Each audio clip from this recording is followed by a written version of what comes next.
এই ভিডিওটিতে আমরা double check locking method use করে সিঙ্গেলটন ডিজাইন প্যাটার্ন ইমপ্লিমেন্ট করব। তো আমি ভিডিওটি শুরু করার আগে কিছু কথা বলে নিই। সেটা হচ্ছিল যে এই কোডগুলো কোথা থেকে জেনারেট হলো, তাই না? তো আমি বলে দেই যে আমি সিঙ্গেলটন ডিজাইন প্যাটার্নের ইগার, লেজি এবং সিনক্রোনাইজ ইউজ করে 3টা ভিডিও অলরেডি বানিয়ে ফেলেছি। সেই ভিডিওগুলোর থেকে কোডগুলো অ্যাকচুয়ালি আপডেট করা হয়েছে। প্রথমে আমি ইগার মেথড ইউজ করে সিঙ্গেলটন ডিজাইন প্যাটার্ন ইমপ্লিমেন্ট করেছি, সেটাকে মডিফাই করে আমরা লেজি ইনস্ট্যান্সিয়েশন ইউজ করে সিঙ্গেলটন ডিজাইন প্যাটার্ন ক্রিয়েট করেছি এবং তারপরে আবার ওইটাকে আপডেট করে আমরা সিনক্রোনাইজ মেথড ইউজ করে সিঙ্গেলটন ডিজাইন প্যাটার্নটা আমরা ইমপ্লিমেন্ট করেছি। তো বেসিক্যালি আপনি যদি এই ভিডিওটা ভালো মতো বুঝতে চান তাহলে প্রিভিয়াস 3টা ভিডিও দেখতে হবে আপনাকে, যাতে কোডগুলো বুঝতে চান। আর যদি আপনি 2টা ভিডিও অলরেডি দেখেন এবং সিনক্রোনাইজের ভিডিওটা যদি না দেখেন তাহলে এটা বুঝতে আপনার কষ্ট হবে। তো আমি 3টা ভিডিওর লিঙ্ক এবং আমার ডিজাইন প্যাটার্নের ফুল প্লেলিস্টটা আমি ডিসক্রিপশন বক্সে দিয়ে দিব, সেখানে আপনি সব ধরনের রিসোর্স পেয়ে যাবেন। তো প্রিভিয়াস ভিডিওটিতে আমরা যেটা দেখেছি যে আমরা সিনক্রোনাইজ ইউজ করে কি করেছিলাম, যে সিঙ্গেলটন ডিজাইন ইমপ্লিমেন্ট করেছি। এখানে সিনক্রোনাইজ ইউজ করার ফলে আমাদের কি সুবিধা হয়েছিল? সিনক্রোনাইজ ইউজ করার মাধ্যমে আমাদের সুবিধা হয়েছিল যে একই ক্লাসের মাল্টিপল অবজেক্ট ক্রিয়েট হচ্ছে না। অর্থাৎ আমরা যখন এখানে দেখেন মাল্টিপল থ্রেড ক্রিয়েট করি এবং থ্রেডগুলি তো ইন্ডিভিজুয়াল হিসেবে কাজ করে, তাই না? তো যখন আপনি থ্রেডগুলোকে রান করান T1 ডট স্টার্ট, এখানে হচ্ছিল থ্রেড 1 এবং থ্রেড 2কে একই সময়ে রান করান, তখন কি ধরনের প্রবলেম হচ্ছে? তখন হচ্ছে হলো তারা একই সময়ে গেট ইনস্ট্যান্স মেথডটাকে অ্যাক্সেস করেন, যার ফলে মাল্টিপল অবজেক্ট ক্রিয়েট হয়ে যায়। তো আমাদের তাহলে মানে সিঙ্গেলটন ডিজাইন প্যাটার্নের যে রুলসটা সেটা ভায়োলেট হয়। তো সেটা যাতে ভায়োলেট না হয় সেই কারণে আমরা সিনক্রোনাইজ এই ওয়ার্ডটা ইউজ করে আমরা গেট ইনস্ট্যান্স মেথডটাকে কি করেছিলাম, জাস্ট সিনক্রোনাইজ করেছিলাম। এখানে সিনক্রোনাইজ বলতে কি বোঝায় আসলে? অ্যাকচুয়ালি যখন মাল্টিপল থ্রেড একসাথে গেট ইনস্ট্যান্স মেথডটাকে আপনার অ্যাক্সেস করতে চাই, এই সিনক্রোনাইজ কিওয়ার্ডটা থাকার কারণে সেটা বাধা দেয়, মাল্টিপল থ্রেডকে বাধা দেয়। তখন সিনক্রোনাইজ বলে যে কি না, অ্যাট এ টাইম একজন থ্রেড গেট ইনস্ট্যান্স মেথডটাকে অ্যাক্সেস করতে পারবে। এর ফলে কি হয় যে T1 যদি সাপোজ মনে করেন T1 যদি অ্যাক্সেস পেয়ে যায়, সে কি করবে? চেক করবে ইনস্ট্যান্স ইকুয়ালস টু নাল আছে, হ্যাঁ নাল আছে, তাহলে সে কি করবে? একটা নতুন ইনস্ট্যান্স ক্রিয়েট করে ফেলবে, অর্থাৎ অবজেক্ট ক্রিয়েট করে ফেলবে এবং সেটা রিটার্নও করে দিবে। তো এখানে T2 তো ওয়েট করতেছিল, ওয়েট করার পরে T1 এর কাজ শেষ হওয়ার পরে সে গেট ইনস্ট্যান্স মেথডটাতে ঢুকতে পারে। কিন্তু অলরেডি ইনস্ট্যান্স যেহেতু ক্রিয়েট হয়ে গেছে, যার ফলে সে if instance equal to null এইটা কন্ডিশনটা ফলস হয়ে যায়, যার ফলে একই ক্লাসের মাল্টিপল অবজেক্ট ক্রিয়েট হয় না। তো এখানে আমরা মাল্টিপল অবজেক্ট যাতে ক্রিয়েট না হয় বা ইনস্ট্যান্স যাতে ক্রিয়েট না হয় সেটা আমরা আরেকটাভাবে করতে পারি। তো একটু ধৈর্য ধরেন, আমি ডাবল চেক লকিং মেথডটা আসতেছি, বাট একটু বুঝে নিতে হবে এখানে জিনিসটা। সাপোজ মনে করেন আমি যদি সিনক্রোনাইজ কিওয়ার্ডটা না দিই না, আচ্ছা আমি আগে একটু দেখাই যে রান করে জিনিসটা কেমন। যে আমি 2টা থ্রেডকে কল করছি, বাট ইনস্ট্যান্স ক্রিয়েট কিন্তু একবার হয়েছে, তার মানে গেট ইনস্ট্যান্স মেথডটা আমার একবার কল হয়েছে, যার ফলে এই দেখেন সিঙ্গেলটনের এই যে ইনস্ট্যান্স ক্রিয়েট মানে যতবার ইনস্ট্যান্স ক্রিয়েট হবে ততগুলি আপনার ইনস্ট্যান্স ক্রিয়েটেড এই মেসেজটা প্রিন্ট আউট হবে। সাপোজ আমি যদি এখানে সিনক্রোনাইজ এই কিওয়ার্ডটা বাদ দিয়ে দেয়, তাহলে কি এখন মাল্টিপল থ্রেড একই টাইমে আপনার কি করতে পারতেছে?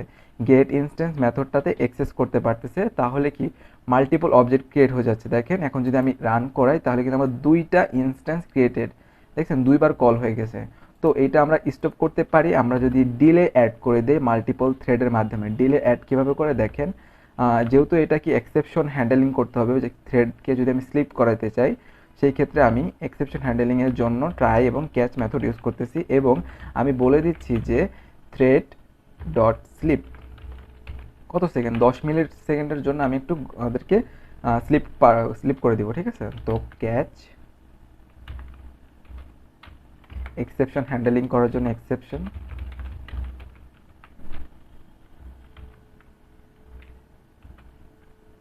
তো এখানে আমি কি করলাম যে T1 থ্রেডটা যখন স্টার্ট হয়ে যাবে তারপরে পরবর্তী থ্রেডটা স্টার্ট হওয়ার মাঝখানে ডিলে হচ্ছিল 10 সেকেন্ড, অর্থাৎ 10 সেকেন্ড পরে T2 স্টার্ট হতে পারবে।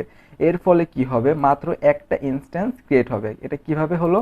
এটা হলো T1 যখন স্টার্ট হয়ে যাবে সে এখানে অ্যাক্সেস নিয়ে নেবে, নিয়ে অবজেক্ট ক্রিয়েট করে ফেলবে এবং ইনস্ট্যান্স ইকুয়াল টু নাল এটা পরবর্তী থ্রেডের জন্য কি হয়ে যাবে? ফলস হয়ে যাবে, যার কারণে মাল্টিপল থ্রেড মানে মাল্টিপল থ্রেড যদি একটু পরপর আপনার যদি অ্যাক্সেস নেয় সেই ক্ষেত্রে আপনার মাল্টিপল ইনস্ট্যান্স ক্রিয়েট হলো না।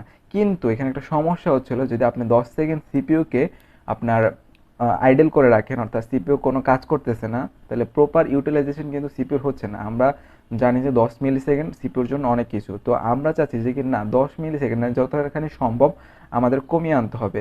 তো এটা কীভাবে পসিবল যে মাল্টিপল থ্রেড একসাথে অ্যাক্সেস নিতে গেলেও যাতে আমাদের সিপিইউ ইউটিলাইজেশনটা ভালো মতো হয়, সেটার জন্য আমরা অ্যাকচুয়ালি ইউজ করি ডাবল চেক লকিং মেথড। ওকে, তো এটা কি করে ডাবল চেক লকিং মেথডে? ডাবল চেক লকিং মেথডে অ্যাকচুয়ালি দুইবার আপনার অবজেক্টটা কি নাল আছে কিনা সেটা চেক করা হয়, অর্থাৎ অবজেক্ট কি অ্যাকচুয়ালি ক্রিয়েট হয়েছে কিনা এটা দুইবার চেক করা হয়। সেটা কিভাবে করে সেটা আমরা এখন দেখব। তো বেসিক্যালি এইখানে আমি আমি প্রথমে চেক করলাম কি if equal to instance equal, মানে ইনস্ট্যান্স কি নাল আছে কিনা। এরপর আমি কি করব, সিনক্রোনাইজ কিওয়ার্ডটা ইউজ করব। সিনক্রোনাইজ ইউজটা করার পরে আমি আমার যে ক্লাসটা আছে, যে সিঙ্গেলটন ক্লাস আছে, অর্থাৎ এই প্রাইভেট যে কনস্ট্রাক্টরটা আছে বা ক্লাসটা আছে, সেটাকে আমি কি করব, সেটাকে আমি সিনক্রোনাইজ করে দেব। এর ফলে কি হবে আমি বলতেছি, দাঁড়ান।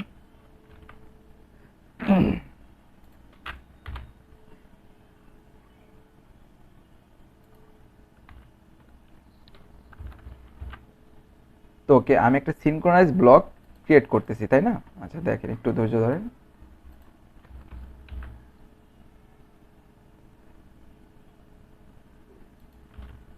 ওকে, এখন আমি আবার চেক করব যে ইনস্ট্যান্স নাল আছে কিনা।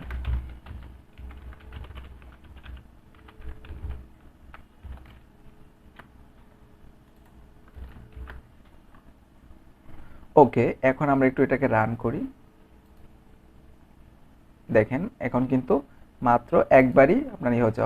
অবশ্যই এখানে কি, হ্যাঁ আমরা দেখেন আমরা কিন্তু এখন থ্রেড দুইটার মাঝখানে কিন্তু কোনো ডিলে দেয় না, অর্থাৎ তারা একসাথে এক্সিকিউশন হচ্ছে। কিন্তু এইখানে আমরা just double check locking method use করার কারণে আমাদের কি করলো, সিঙ্গেলটন প্যাটার্নটা ইমপ্লিমেন্ট হয়ে গেল। কারণ হলো আমার সিঙ্গেলটন ডিজাইন প্যাটার্নের আমার একটা অবজেক্টই বারবার ক্রিয়েট, মানে একটা অবজেক্ট ক্রিয়েট হওয়ার পরে সেই অবজেক্টে বারবার রিটার্ন করা হয়, মাল্টিপল অবজেক্ট ক্রিয়েট করা হয় না। তো এখানে মাল্টিপল অবজেক্ট ক্রিয়েট হয়নি।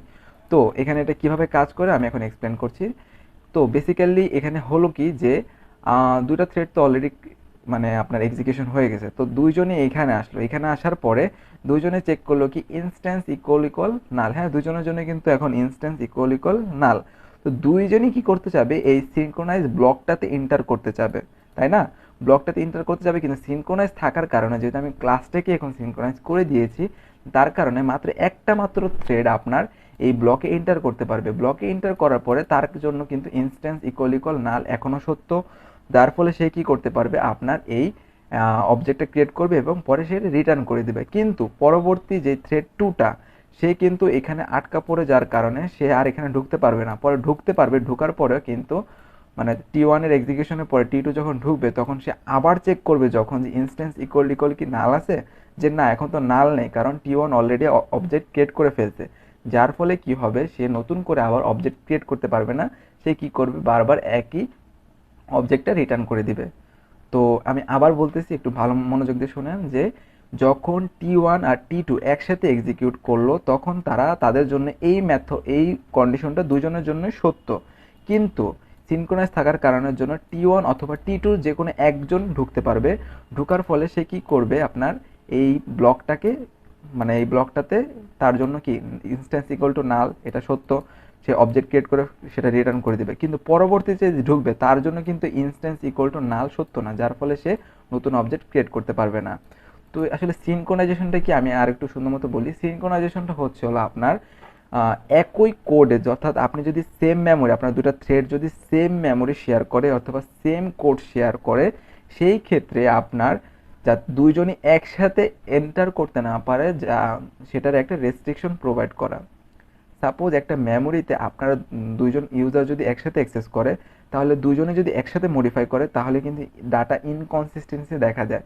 এই ইনকনসিস্টেন্সি যাতে না হয়, একজন যখন শেয়ার্ড বাফারে ঢুকবে বা শেয়ার করে ঢুকবে, পরবর্তী জনকে কিছুক্ষণের জন্য ওয়েট করতে হবে যতক্ষণ না যে ইন্টার করছে সে তার কাজ শেষ করে নেয়, যাতে করে আপনার ডাটা ইনকনসিস্টেন্সিটা মানে ইমপ্লিমেন্ট হয়।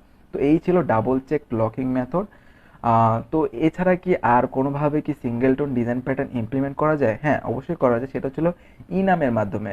সেটা আসলে একদম best way singleton design pattern create করার জন্য, কারণ সেখানে